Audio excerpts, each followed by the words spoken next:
মার্জানের এক্সপ্রেশনে মনে হচ্ছে সে বাসা ছেড়ে চলে যাচ্ছে, আসলে তা না। Hello everyone, this is Fatema, welcome Fatema blogs. আজকে আমরা সবাই সুন্দর করে রেডি হয়ে আমরা আজকে চলে যাচ্ছি হলো যমুনাতে। যমুনাতে কী জন্য যাচ্ছি নিশ্চয়ই সবাই বুঝতে পারছেন। সো এই যে আমরা অন দ্য ওয়ে, জায়ান শুধু মোবাইল টিপতেছে। সো এই যে দেখো আমরা ফাইনালি হলো যমুনাতে চলে আসলাম, এত সুন্দর রাস্তা দেখতে দেখতে। এই দেখো এখন আমরা যমুনার ভিতরে ঢুকতেছি, ঢুকেই দেখি আমার সব ফ্রেন্ডরা আমাদের জন্য দাঁড়িয়ে আছে, কারণ আমরা সবাই আজকে একসাথে মুভি দেখবো। তো এই সিনগুলো আমার খুব ছোটবেলার সাথে রিলেট করে, কারণ ছোটবেলায় হলো দেখা যেত মামার বাসায় যখন আমরা বেড়াইতে আসতাম, তখন এরকম মামতো ভাই বোন সবাই মিলে আমরা মুভি দেখতে আসতাম হলে।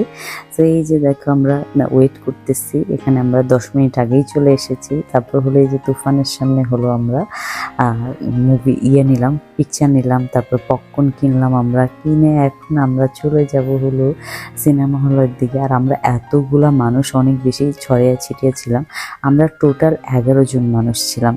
ইউ গাইজ ইমাজিন যে 11 জন মানুষ আমরা একসাথে মুভি দেখতে গিয়েছি, তাও বাংলা মুভি।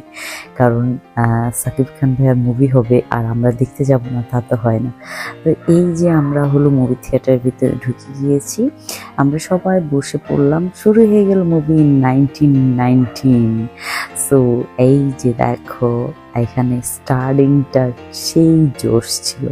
স্টার্টিংয়ে যে দেখাইছে, মানে সবাই তো তুফান মুভিটা মোটামুটি দেখেছো, স্টার্টিংটা সেই জোশ ছিল। তো স্টার্টিংটা নিয়ে নিলাম, নেওয়ার পরে দেখো এখানে একটা ফানি টাইপ ক্যারেক্টার করা হয়েছিল, এই টাইপটাও আমার খুব মজা লাগছে, খুবই মজা লাগছে। তারপর হলো এখন হলো তোমার ব্রেক টাইমে আমি এসে ভাবলাম যে আমি এখানে কেন ছবি তুলবো না।